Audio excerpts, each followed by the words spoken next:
Okay, so kita tengok polisi, one of the way adalah menggunakan flat fee pricing system. Yeah.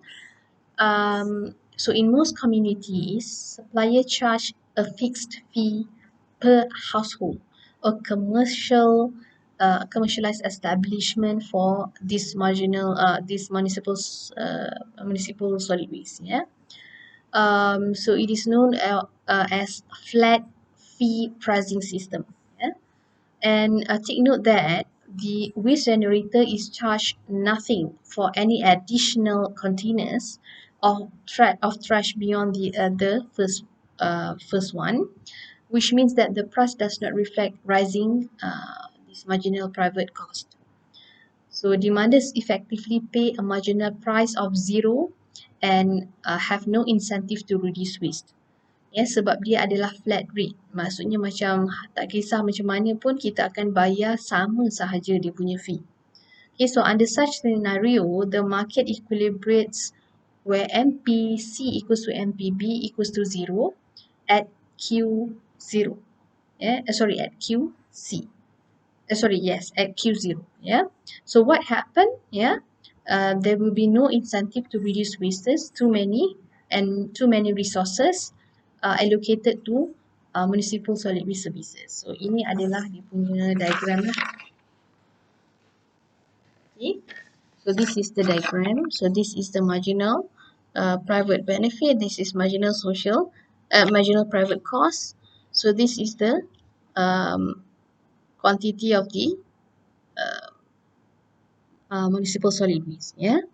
So this happens dia akan menyebabkan overall allocation of resources kalau kita gunakan this rate lah sebab this is the amount yang akan dihasilkan which is greater than the private level lah okay. Right. And then the second one adalah negative externality. Production externality cause resources misallocation, even if the free reflects rising the marginal private cost.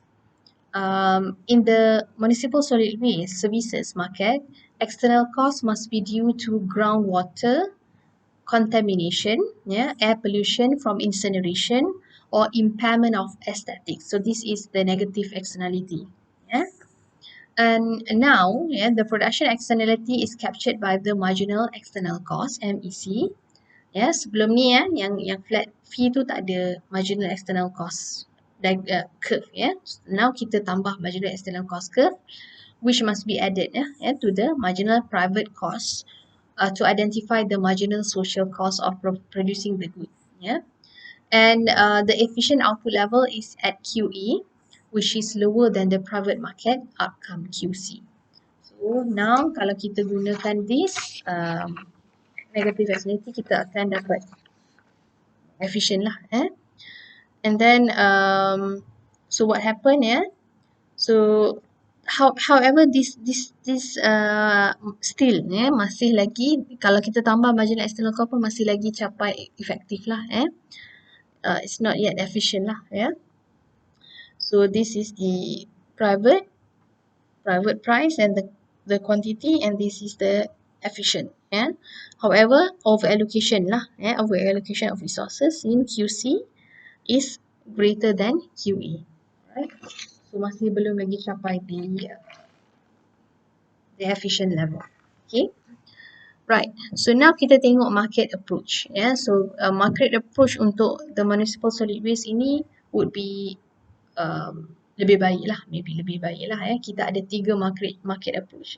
The first one is back end or waste end charge. So what is this? So it imposed at the time of disposal based on quantity of waste generated. Because such a charge varies with the quantity of waste, it avoids the market distortion caused by a flat fee pricing scheme. So ini lebih baik berbanding dengan flat fee pricing scheme. It is also called as unit pricing scheme or pay as you throw, PAYT programs, to indicate the prices to this municipal solid waste services charge on per unit of waste basis. So ini lebih baik lah. Maksudnya dia charge setiap waste yang dikeluarkan, dia charge the fee lah. Ya. So caranya beginilah ya. So this is the diagram yang you boleh lihat.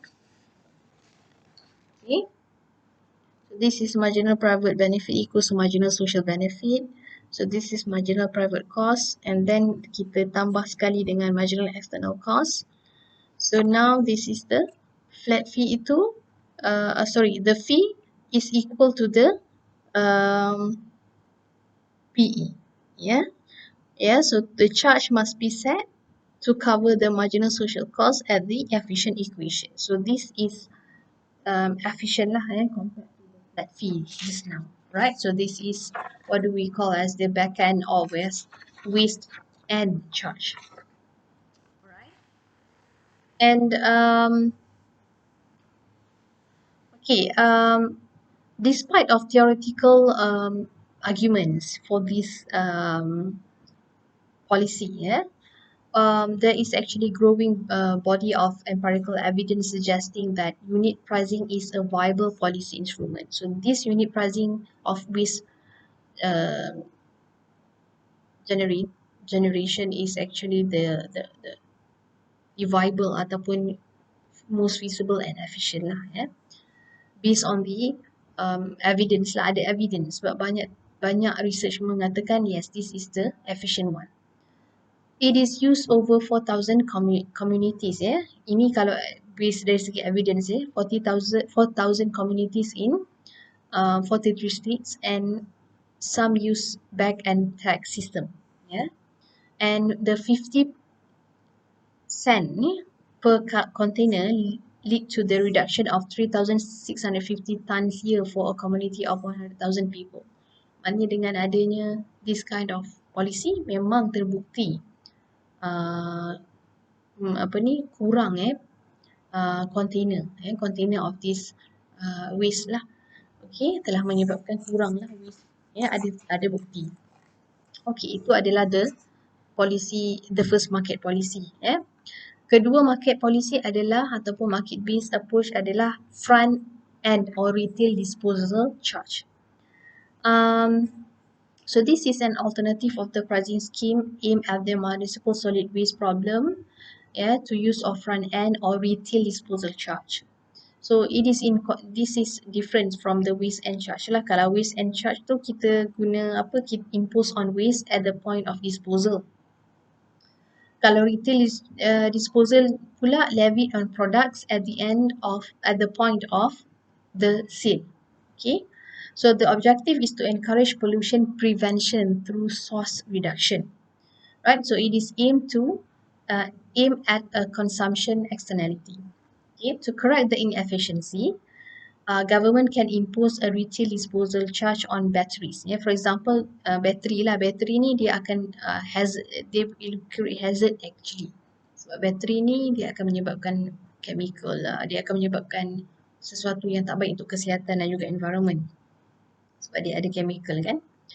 So in order to correct the inefficiency, government can impose retail disposal charge on battery lah, on the consumption of the battery. The efficiency is achieved if the front end charge equal the marginal external benefit at QE. Okay, the effective price of product is PR includes the fee. Okay, so kalau kita boleh tengok this is the diagram lah, so this is under the front end or retail disposal charge. So macam tadi juga, tapi kita tambah dekat sini lah, retail charge, retail disposal charge kita tambah dekat sini. So and because the negative externality of battery consumption is below the marginal private benefit curve. Okay, so the absence of government intervention at QC, where MPB intersect with MPC, the efficient output is lower at the intersection of MSC and MSB at QE. To correct the inefficiency, government can impose a retail disposal charge equal to the difference between MSB and MPB at QE. So government now charge dekat sini lah, the fee, in order to achieve efficiency. Right, ini under the front end or retail disposal charges. Dan yang ketiga adalah deposit ataupun refund system. So ini kita dah belajar dalam chapter 5. Just kita tengok how this will improve the municipal solid waste problem ni lah. So this impose on upfront charges for potential damages caused by improper disposal, and it allows for refund at the charge at the end of the product cycle if the consumer takes proper action to avoid their damages. So the consumer must return the product or its container for recycling or safe disposal. So you can recall it, you can look at your slides, and also kita dah belajar kan dalam chapter 5, so you just can look at that and apply under municipal solid waste system ini. So that's all for this chapter. Right, so thank you so much for your time and your attention.